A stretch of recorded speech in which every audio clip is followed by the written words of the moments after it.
yang menunda penetapan pasangan yang dianggap menang. Aduh, kalian itu ahli hukum nggak sih? Anda tahu itu kan bukan kewenangan pengadilan, Tun.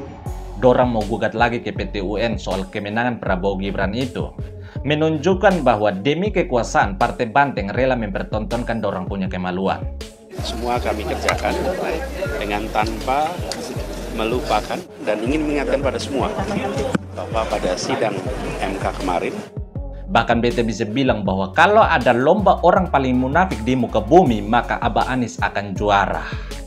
Mas Anies, Mas Muhaimin, saya pernah berada di posisi Anda. Surat terbuka untuk Pak Prabowo Subianto. Terserah Bapak mau ngasih kursi ke siapa aja, kecuali Anies Baswedan. Ora oleh. Kalau tidak mau jadi presiden ke-8, Bapak angkat kaki dari Indonesia.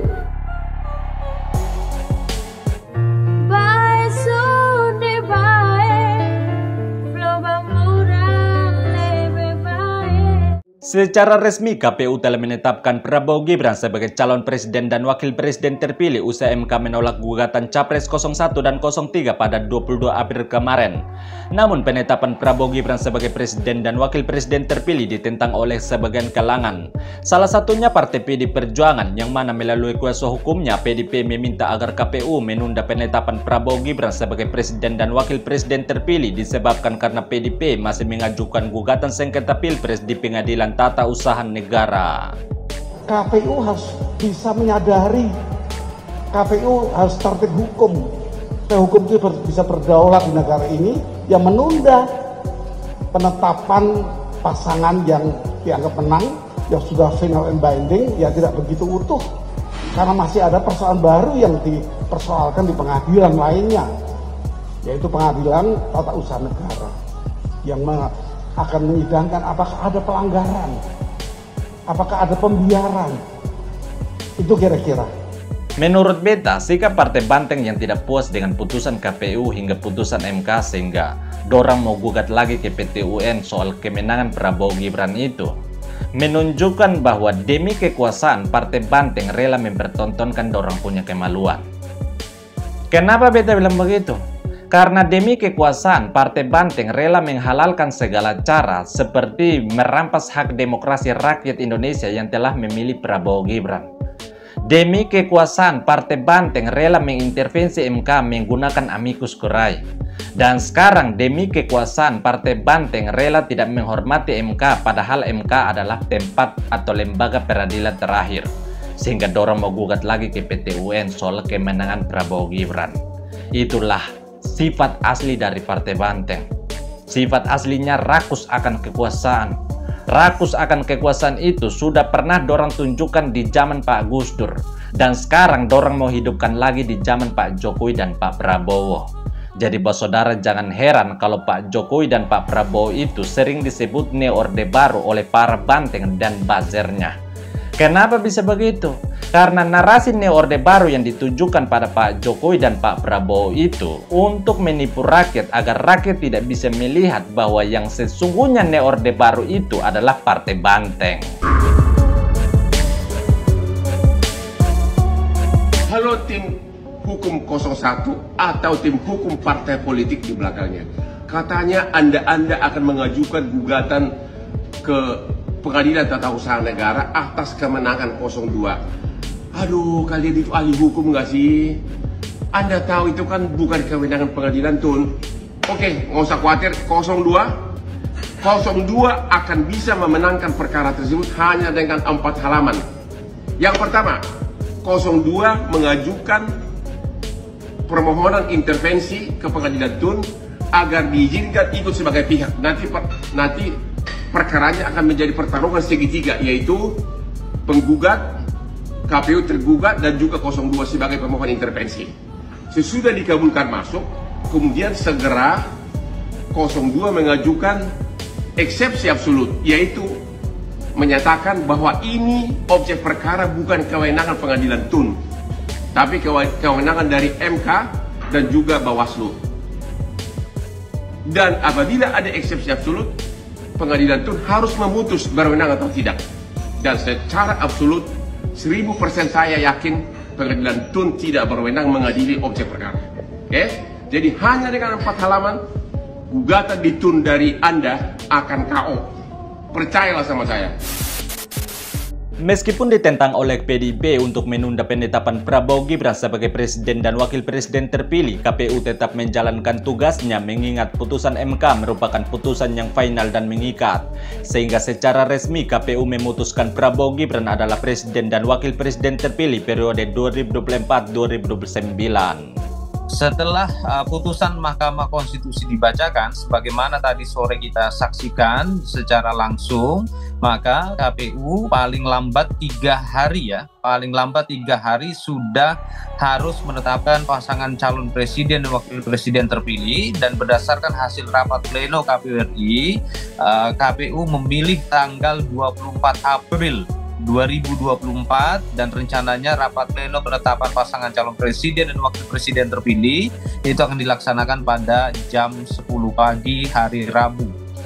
Jadi berdasarkan perolehan suara peserta pemilu presiden dan wakil presiden yang telah kami tetapkan berdasarkan keputusan KPU nomor 360 tahun 2024 yang tadi kita saksikan bagaimana keputusan tersebut. Dalam pembacaan putusan Mahkamah Konstitusi, hal tersebut tidak dibatalkan ataupun tidak diubah.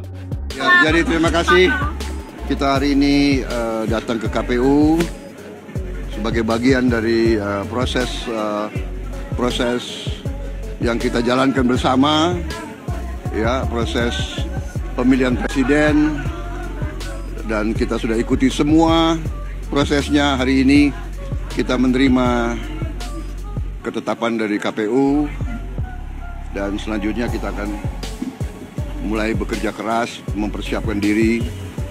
Saya kira yang penting adalah sekarang kewajiban kita semua sebagai apalagi unsur pimpinan politik, kewajiban kita adalah untuk bekerja sama.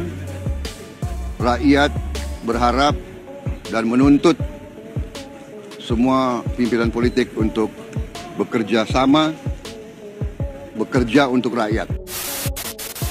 Adapun penetapan Prabowo Gibran sebagai presiden dan wakil presiden terpilih oleh KPU juga turut dihadiri oleh Capres 01 yaitu Anies Baswedan. Yang mana ketika ditanya oleh para wartawan akan kehadirannya, Anies mengungkapkan bahwa dirinya hadir dalam penetapan Prabowo sebagai presiden terpilih disebabkan karena dirinya menghormati proses negara.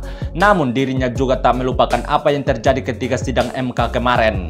Mendengar pernyataan Anies yang seakan-akan sedang bermain dua kaki, Siwa pemuda asal NTT mengungkapkan bahwa Abah Anies merupakan tipe orang yang munafik. Yang hadir bersama di sini menghormati proses dan ini semua kami kerjakan dengan tanpa melupakan dan ingin mengingatkan pada semua bahwa pada sidang MK kemarin banyak sekali catatan-catatan yang harus menjadi bahan perbaikan. Itu harus tetap diingat. Di sisi lain kita hormati proses bernegara. Sebabnya kami hadir di sini. Menurut Beta, dengan hadirnya Abah Anies di penetapan Pak Prabowo dan Gibran sebagai presiden dan wakil presiden terpilih, itu merupakan jurus dua kaki yang sedang dimainkan oleh Abah Anies. Kenapa Beta bilang begitu? Karena dalam pernyataan beliau ketika ditanya oleh para wartawan, beliau bilang bahwa hadir dalam penetapan presiden tersebut sebagai bentuk menghormati proses, tapi juga tidak melupakan kejadian di MK. Artinya apa? Artinya beliau hadir dalam penetapan Pak Prabowo sebagai presiden itu sebagai bentuk cari muka agar bisa dapat jabatan, tapi juga tidak mau kehilangan para pendukungnya. Makanya beliau masih memberikan kata-kata manis untuk menghibur para penjilatnya dengan mengatakan tidak melupakan kejadian di MK. Jadi kesimpulannya, para pendukungnya goblok, junjungannya munafik. Bahkan Beta bisa bilang bahwa kalau ada lomba orang paling munafik di muka bumi, maka Abah Anies akan juara. Mas Anies, Mas Muhaimin, saya pernah berada di posisi Anda.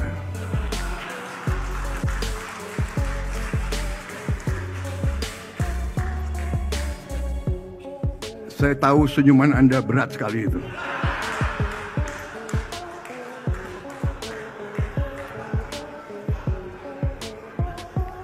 tapi ini yang dituntut oleh rakyat kita. Surat terbuka untuk Pak Prabowo Subianto. Terserah Bapak mau ngasih kursi ke siapa aja, kecuali Anies Baswedan. Ora oleh, pokoknya fik ora debat. Ora oleh. Aku demo ning sosmed sampai Anies Baswedan masuk kabinet sampean. Ingatlah Pak, perjuangan kami ini, pendukungmu, ya kan? Rakyat yang mencintaimu, ojo sampai kami kecewa melihatmu memasukkan si manis-manis kui ke dalam kabinet. Ora iso. Ora oleh. Di sisi lain, para netizen juga menuntut agar Anies segera meninggalkan Indonesia. Tuntutan tersebut bukan tanpa sebab, namun tuntutan tersebut disebabkan karena Anies pernah mengiyakan pernyataan Aba Aos, sang ulama yang dikagumi oleh para pendukung 01, yang mengungkapkan bahwa jika Anies tak menjadi presiden ke-8, maka Anies harus angkat kaki dari Indonesia. Kalau tidak mau jadi presiden ke-8, Bapak angkat kaki dari Indonesia.